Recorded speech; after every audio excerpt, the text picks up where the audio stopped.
We ready to go, Kelly?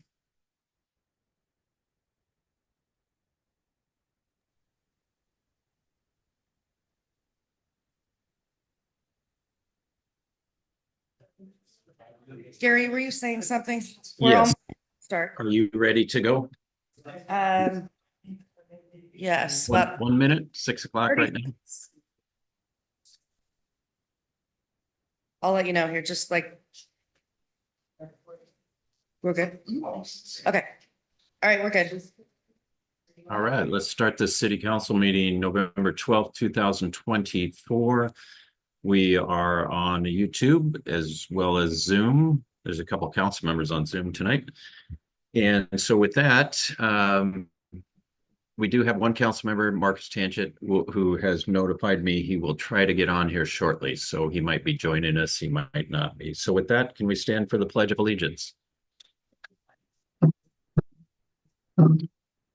I pledge allegiance to the flag of the United States of America, to the republic for which it stands, one nation, under God, indivisible, with liberty and justice for all.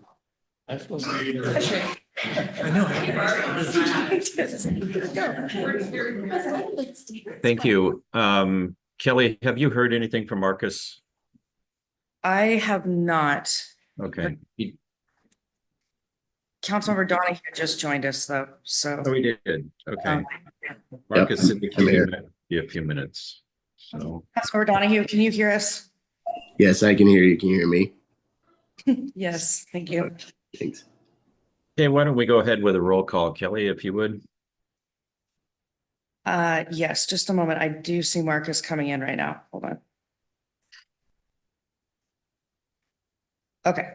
Councilmember Daughtry. Present. Councilmember Peters Hagen. Present. Councilmember Donahue. Present. Councilmember Shipman. Present. Councilmember Jorstad. Present. Councilmember Ewing is at a conference. Councilmember Tagent. Present. Thank you. All right. And the mayor is not joining us tonight either, correct? That is correct. Okay, great. All right, approval of agenda. We are going to delete 5A. And Kelly, please clarify, are we still doing an introduction of parks maintenance worker? Actually, no, we are not. I just got word we need to delete 5A and 5B. Okay, 5A and 5B. Any other council members have additions or deletions to the agenda as presented? We have a motion to approve an amended agenda deleting 5A and B. All those in favor? Aye. Aye. Any Aye. opposed? We have an agenda. Let's move on to citizen comments. Kelly, is there anyone in the world of Zoom? I see a couple people online. So if you would like to speak to the council during citizen comments, please raise your digital hand and I will let you into the meeting. Okay, the citizen comments, raise your digital hand. Nope, I'm not seeing any hands. Okay. Do we have anyone in the audience that has filled out a green sheet? No green sheets. But we do have some people in the audience, so we may want to ask. Would anyone like to approach the council that is in the audience tonight? Oh, I'll do it. Dr. Templeton is. Yes, so, good evening, council. Thank you for all of your support of the school district. I wanted to thank you as well for inviting us to be part of the Harvest Fest. That was my first Harvest Fest. It was really, really fun. That was a couple weeks ago. Again, thank you as well for the sidewalks. It's just really, really nice as I see our students and their families walking them to school in a safe area over there by Lake Stevens Middle School. So that's very nice. So thank you for that. We appreciate it greatly. I also wanted to just let the board or the council know that the school bond, we believe, is failing. So we are in the process of gathering lots of feedback. We want to listen, and find out from our citizens what do we need to learn about that process. And we also are responsible for communicating that a strong school district does mean that we have a strong community, and we know that that partnership is alive and well with us. So we appreciate that. And we're excited about our sports season. I think almost all of our sports teams are off to state. So we have big hopes and aspirations for that. And the musical starts this week, which I will be going to on Saturday, Tuck Everlasting. So, and again, I just want to say hello and thank you for your support. All right, thank you very much. Anyone else in the audience care to speak? I'm not seeing anybody else. Council President. Let's move along. Council business. How about if you start us off, Councilmember Daughtry? Well, attended community transit where we just approved our budget. And we will have a couple of people from community transit here 2 weeks from today, I believe, to talk about our new microtransit here in Lake Stevens. That's it. Great, thank you. Councilmember Shipman? I've had a pretty busy time since last time we met. First, I did go to the school board meeting on the 23rd. It was at Mount Pilchuck Elementary School. And like always, they have their principal, some of their teachers, students, families involved, and share a little bit of information and highlights of the elementary school. Of course, there was some conversations about the bond. We had a citizen comment who was a teacher in Marysville a decade ago during their high school shooting, and it was heartbreaking to listen to. And his biggest thing was us making sure we focus on doing what we can to keep our kids safe. And as you can tell, it was pretty moving to listen to someone who was a teacher there at the time. I did also want to say that I went online and I looked, and something new this year our school district has done that I was super excited to see is if you aren't able to go to the school board meetings, now you can go online, and they don't have videos like we've got like kind of video here, but they do have audio. So you can listen to the school board meetings, and they also have the slides. So any slides that they're showing during their school board meetings, you can see those while you're listening. And that's a huge improvement from last year. Last year, they just had minutes. So this is great. Anyone that wants to hear what's going on at our school board, they've made it very easy to do so. And then I attended the Lake Stevens Historical Society meeting on Wednesday. And of course, they're excited to move forward with the new museum. They were given 3 choices of floor plans. They were a little disappointed because they didn't expect to have to share space with a tenant. And so having said that, they looked at the three, they chose number two, but they would like to meet with the city in regards to a few things. So I asked for just a couple bullet points because they had a lot of information to share with me. So basically, they would like a strong presence on Mill Street, so including a display window. It was suggested that possibly the stairs and restrooms could be relocated to accommodate a display window for the museum. So people down here at the Cove can have something on the front of the building because the museum entrance is on the side. As signage was another concern with them sharing the front of the building. What was their sign going to look like? Were they going to be involved in the design of the sign? Would it show how to enter the museum? So they had some concerns about that. And the entrance being on the side of the building instead of the front, they were picturing having community events and maybe kids' activities and things like that out on the sidewalk. And with the entrance on the side of the building, they're concerned about having activities for the public to participate in that doesn't necessarily have to have them come into the building. And then finally, they just would like to meet with the city and kind of get some dates for some of these answers and have a sit down to, of those three plans to see if these things are possible. And then the Lake Stevens Museum and Historical Society was selected to participate in the Washington State Historical Society's Volunteer Museum Learning Community Program. They were only one of 8 museums in our entire state that were awarded this grant, and it's a pilot program that basically focuses on all volunteer operations. There's some stipends for places for them to go, a little bit of equipment payment, but that was pretty big for them, one of 8 in our entire state. So congratulations to them.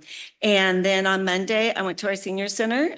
They had their board meeting and they're up to 250 members. So they didn't quite get the number they were hoping for, but they already have another 15 registered for 2025. So they are continuing to grow all of their activities that require their van, fill up almost as soon as they're announced. But their biggest revenue generator is still bingo. And that is every week, Thursday at 1:00. And then I just want to acknowledge our public works as I was out driving around. The long striping looks great. The new asphalt looks amazing. I've seen a lot of crosswalks being painted. And even when it was kind of rainy weather, they were out there painting the crosswalks. So I just want to thank Public Works for their effort and let them know that it's definitely noticeable. So thank you.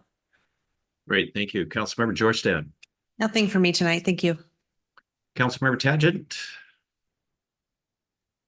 Yes, just arrived in Tampa just a few minutes ago, got to my room and logged on to be part of the meeting. I'll be attending NLC for the next 3 or 4 days. So I got a couple things I'll be doing while I'm here. So it should be interesting. 8 o'clock tomorrow. We start at the conference. So I'll keep everybody up to date. Great, thank you. Councilmember Donahue. Anything? Yes, I attended the Planning Commission meeting, and we had a great presentation from Puget Sound Energy, and then we had kind of an overview of the 2025 work plan and what that would entail. And then, as you can see from the consent agenda, we will be welcoming our newest planning commissioner to the commission. Okay, great, thank you.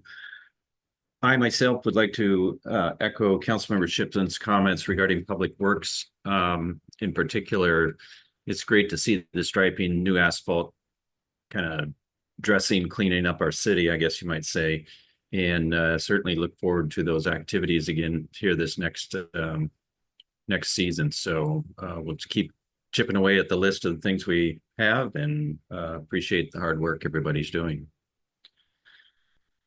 There's no mayor business tonight. We do have city department report, Public Works, with Aaron Halverson. Aaron?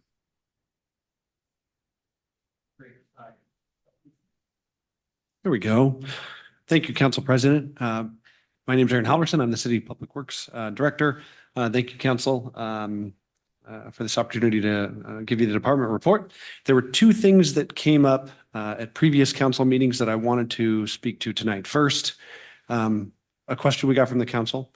What roadway restoration projects and sewer extension projects could be funded by a sewer utility tax? So I answered it in 3 parts. First, Each percent of a sewer utility tax raises an estimated $220,000 a year. Pavement preservation, so that's one part of this answer, is a 2% tax could provide $440,000 a year for pavement preservation associated with sewer infrastructure. As we mentioned last time, there are 3,764 sewer manholes in the city. Several of them have settled over the years or decades that they've been in place. There's also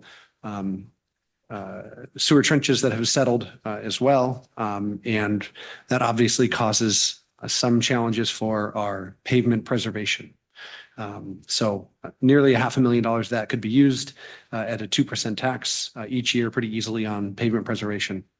Next, if another 2% tax were provided, that nearly $500,000, $440,000 each year could be used for capital construction. So I'll give you an example.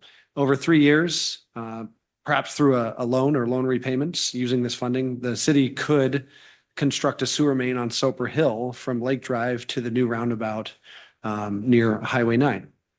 So over 3 years, we could do a project of that scale with this additional 2% tax. There are many places in the city where we need sewers. That's just one example.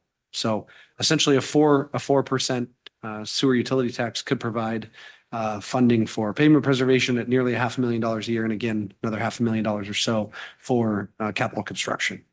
Now, Barb mentioned, and I want to mention it too, this has no impact on the budget that is going to be discussed tonight. So this is just informational only. So I want to make sure that you are aware of that. Next, the next question we had from council, what is the status of the developer extension agreement with the Lake Stevens Sewer District for the 131st Avenue Northeast sewer main that the city is designing and likely constructing beginning next year? And we just recently got the comments back from the Lake Stevens Sewer District attorney. They sent them to our city attorney, our council, and we have a meeting, I believe tomorrow, to go over their comments. So we're still working through the agreement. And we'll have more on that in the coming council meetings before the end of the year. Any questions?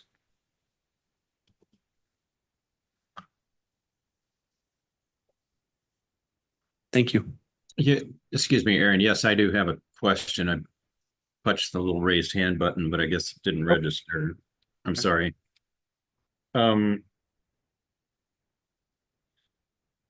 Just to clarify, 1% will generate 220,000 a year. That's correct. Okay. And currently we have utility taxes on electricity, water, cable. And what else? Anything else? Can I answer that question? This is Barb Stevens, Finance Director. We have a 6% utility tax on electricity, gas, telephone, water, and garbage. We have a separate franchise fee for cable, but that isn't considered a utility tax. It's a franchise fee. And all of those are at 6%, but the cable franchise is a 5% non-exclusive franchise fee. Okay, thank you. Back to Aaron, I guess. The agreement we have with the sewer district, I just want to clarify. Is it indeed, once sewer lines and manholes are placed in city right away, is it the sewer district's obligation to maintain those improvements? There's a bit of nuance. So in terms of the manhole structure itself and the sewer mains, yes, it's their responsibility. In terms of settling trenches, generally speaking, yes, it's their responsibility to maintain those areas. Now, if it's been 20 or 30 years, it can become somewhat gray because we don't necessarily know which utility has excavated or dug a trench in that roadway. So it's a little bit more difficult. Does that answer your question? Somewhat. So generally, yes, but over time, it's sometimes hard to tell if your question is about pavement preservation. who is responsible for the current condition of the pavement? The city is ultimately responsible. We're the ones maintaining the condition of the roadway surface. The challenge is the right of way has many trenches in it and many water utilities and cable utilities and sewer utilities. And so identifying a responsible party for a settling trench or a problem in a roadway can become very challenging as time goes on. So with that, I guess we kind of step up to the plate, being the city, and take care of those issues without question, I guess. From time to time. Yeah, that's how it goes. Okay. Could I ask a little clarification? What about around the actual manhole covers? I see asphalt degrading around the actual manhole or the actual metal covers. Yeah. Is that the sewer responsibility or the city? Well, I asked a similar question at a recent meeting with the sewer district, and I asked them, how much do you budget for maintaining the asphalt around the sewer lids? Because my expectation is it's their responsibility to make sure that that manhole is set at the right elevation and it has stable asphalt around it. Their answer is they don't really budget for that type of thing. They budget for their capital projects, but they don't really budget for pavement preservation. So could we push them to maintain those manhole lids and structures, the asphalt around those manhole lids and structures? Potentially. Have we in the past? We haven't, but it generally is their responsibility to maintain that asphalt immediately around the structure. But as far as I know, they've not really done it. So I guess, Aaron, that kind of begs the question, why, since we have utility taxes on virtually all the other utilities that provide services in the city, why hasn't there been a utility tax attached to sewer? Council President Peter Shaken, I don't have an answer for that question. I'm sorry, but I can certainly gather that information and get back to you at a future council meeting. Okay, that'd be great. Councilmember Daughtry, do you have any, I mean, you're the longest serving council member. Do you have any recollection as to why that has never been placed? I think it was a reluctance on the councils in the prior years to put a utility tax on. And I think Marcus has got his hand up also. So he might have something to say about that also. Marcus? Yeah, I think I would go along with what Councilmember Daughtry is saying. It's just never really been brought to our attention. My question is, the cities around us, most of them have a utility tax, isn't that correct? They have a tax so this isn't something we're just coming up with out of the blue. Every city usually has a tax, and we've just never gone down this road for trying to keep the ratepayers as cheap as possible. And I think for the longest time, they had a rate stabilization fund to help keep those prices down. But I believe the sewer district gave all those funds back and paid off some bonds instead of using the rate stabilization fund. And I think that's why we're at where we're at now with the rates and so forth. But my question is what cities around us have the tax? I mean, we're not just coming out of this out of the blue. I believe almost every city around us has that. Is that correct?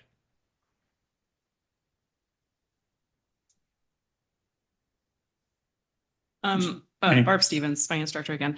Yes, the majority do. I am actually trying to look that up on MRSC Municipal Research Service Center right now, as I believe they actually have a list of entities with utility taxes. I can bring that back forward when we have additional discussions regarding utility tax.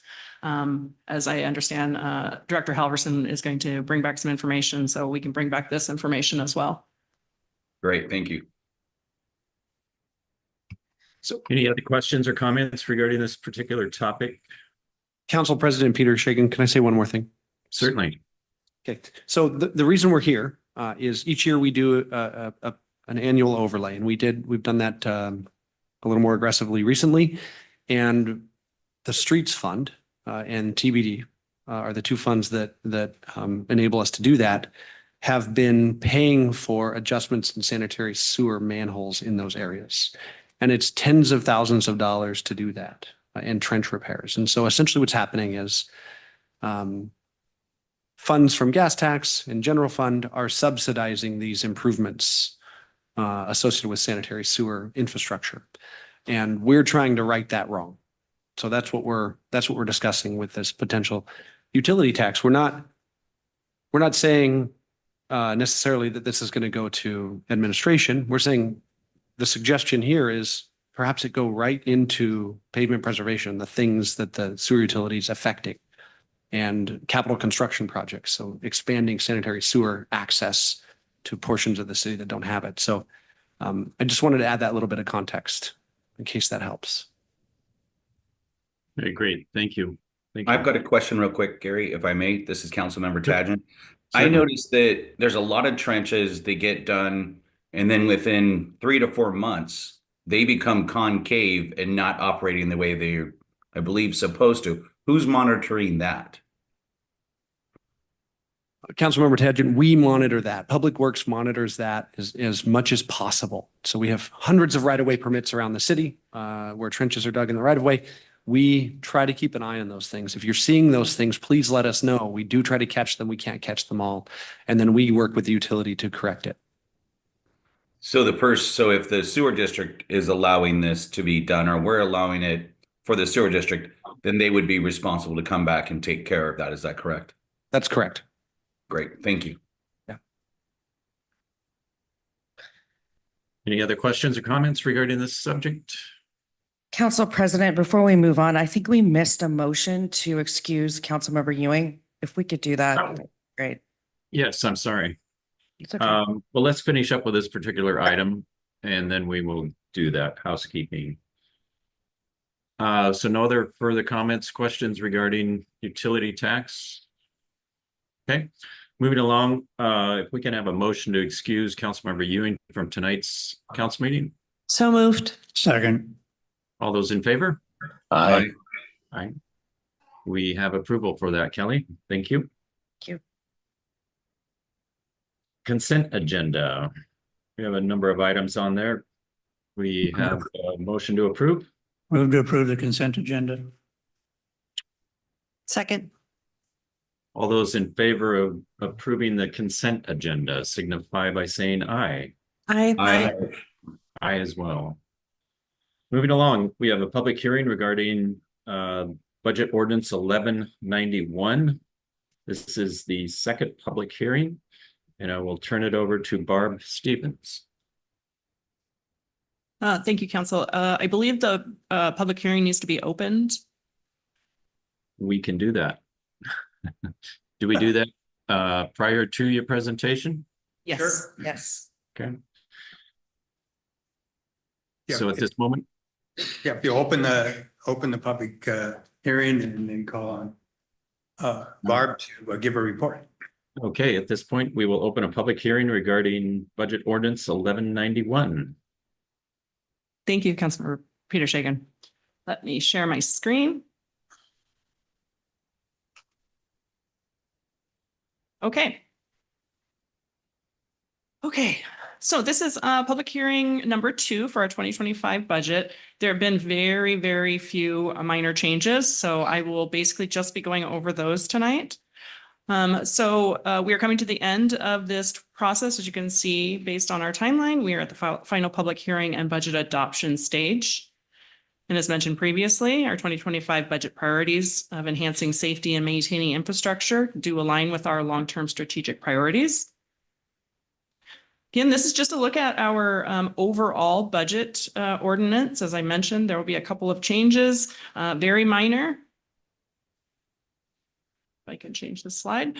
So these are the changes. So in 2025, we updated the interfund transfers. So I did a reconciliation of the ins and outs of the funds. And this, we found that on a couple of the transfers, the expenditures were counted for in one fund, but we needed to add the correlating revenue to the other fund. And so those changes just increased general fund revenues by $5,000 and municipal arts revenue by $25,000. So again, both situations, the expenditure was on one side, the revenue side of the transaction was missing. The next one down is the drug task force. This increase in the budget is $5,300, and that's based on the new contract coming forward to council soon for 2025. Update in the legal fees. We did some changes for 2024 expenditures and 2025. I only mentioned the 2024 expenditures as that changes your beginning fund balance for 2025, but we reduced the 2025 expenditures by the same amount that we increased them in 2024. So there's no change in the ending fund balance for 2025 on those. The last one I have on here, which you guys were just discussing, was the sewer utility tax. I know there was a little bit of confusion whether or not adopting the budget would actually have an effect on the utility tax. And at this point, it doesn't. The amount that's in the sewer utility tax is just a placeholder that we've added to the budget. Everything still has to come back to council for discussion, adoption of an ordinance, change in the code. So a lot of discussion needs to be had, whether as we had mentioned, the utility taxes, the rest of utility taxes are at 6%. We've discussed anywhere from 2 to 4%. And additionally, we need to discuss the timing. When do we want this to actually begin and give the sewer utility the notification? So this will all be brought back to council for additional discussion before anything is enacted. These are the staffing recommendations for 2025. None of these have changed at this point. Looking at the org chart, it is color coded by timing. The 2025 budget includes approximately 143 FTEs, not including interns. The summary of our non-capital projects and purchases. I changed the chart a little bit here so you can see that the separation between the stormwater local funds for their projects and the stormwater grant funds. Since that is the largest portion of our non-capital projects within the stormwater fund. As you can see, that grant does have, that one project for $775,000 does have the grant that takes up $668,000 of that. So we have a correlating revenue. Again, capital projects have not changed at all. So we have a lot of grants and it is allocated amongst many of the capital project departments and funds. And so it has not changed since the previous public hearing or the documents online. I know that was short, but there hadn't been many changes, so we hadn't had much discussion previously. At this point, we could open it. I will allow Council President to open it for public comment, and then we'll go through the approval of the second reading and potential adoption. Okay, great. Thank you, Barb. With that, I would invite any public comment regarding our budget ordinance 1191. Kelly, is there anyone on Zoom that has expressed a desire to speak? I do not see anybody. Just one last chance. This is on the 2025 budget ordinance 1191. If you'd like to speak to the council, please raise your digital hand. Nope. And we do not have any green sheets as well, Council President. Is anyone in the audience willing or likely to speak regarding proposed budget ordinance 1191? I am seeing nobody standing up. So all right. With that, we will close the public hearing. And I will ask council to deliberate. Any questions, comments? I'll put a motion on the table to approve the budget as written. I'll second. Point of order, do we need to approve the second and final reading first before we pass the ordinance?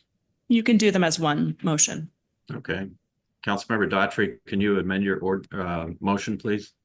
I amend my motion to approve the second and final reading of the 2025 budget and approval of the budget as written. I will second the amended motion. Great. All those in favor? Aye. Aye. Aye as well. we have an approved budget, 1191. Thank you. And there was a picture of a Sorry Irish about setter. Yeah, that's the finance support dog. I guess he's happy as well. Don't worry, he's self-funded. Okay, good. But He's in my first budget. Moving along here, action item 12A, excuse me. Sharon Perron, please take over. Okay, can everyone hear me? Yes, we can. Okay, good evening, Council and Council President. My name is Shannon Front. I'm the Surface Water Manager with the city. Tonight, I just brought to you the interlocal cooperation agreement between the city and Snohomish County. This is in response to the grant award that we received last year from Conservation Futures.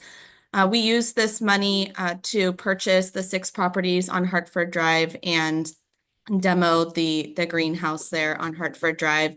This agreement just allows us to actually access these funds now and file for the reimbursement. So we're just asking to authorize the mayor to sign this agreement so that we can file for the reimbursement for the purchase of the properties on Hartford Drive. And with that, I'll take any questions. Shannon, this is for a total of, I think, 5 properties. Is that correct?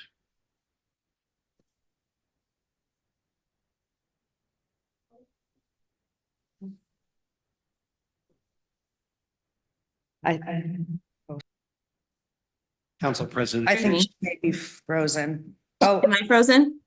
oh, you're back. Okay, sorry, Gary, I didn't hear you. This is for a total of 5 properties, correct?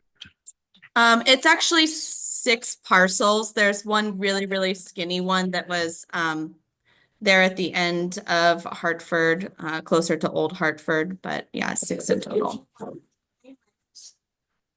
And these are purchases that the city has already completed, already owns. Perfect. Okay. All right. Thank you. Any questions from council?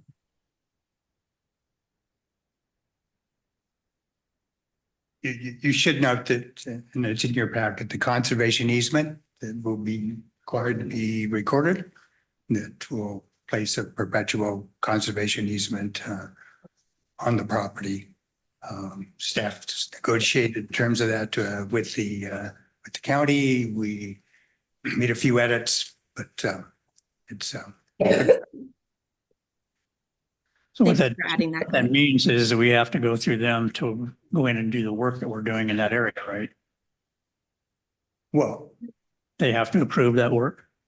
on the property. Yeah, So any of the stream It- restoration that we're going to try to do and flood restoration or flood mitigation. yeah. As long as the project is follows the guidelines within the conservation easement, we can go ahead and do that work. We just can't do any work that would violate any terms of the conservation. If there was such a project, then we'd have to negotiate that with the county. Okay. Primarily, that would be things like if we wanted to add structures or primarily impervious surfaces, which we're not planning to do. So it's consistent with the easement language. I would like to go ahead and move to authorize the mayor to sign the interlocal cooperation agreement between Snohomish County and the city of Lake Stevens. Second, We have a motion to approve the interlocal cooperation agreement for Snohomish County Conservation Future Funds and allow the mayor to sign. All those in favor? aye. Aye. Any opposed? We have approval. With that, we've come to the conclusion of our agenda tonight. And with that, I was asked for a motion to end our council meeting. Move to adjourn. Second. All those in favor? Aye. Aye. Aye. We are done. Thank you very much. Thank you.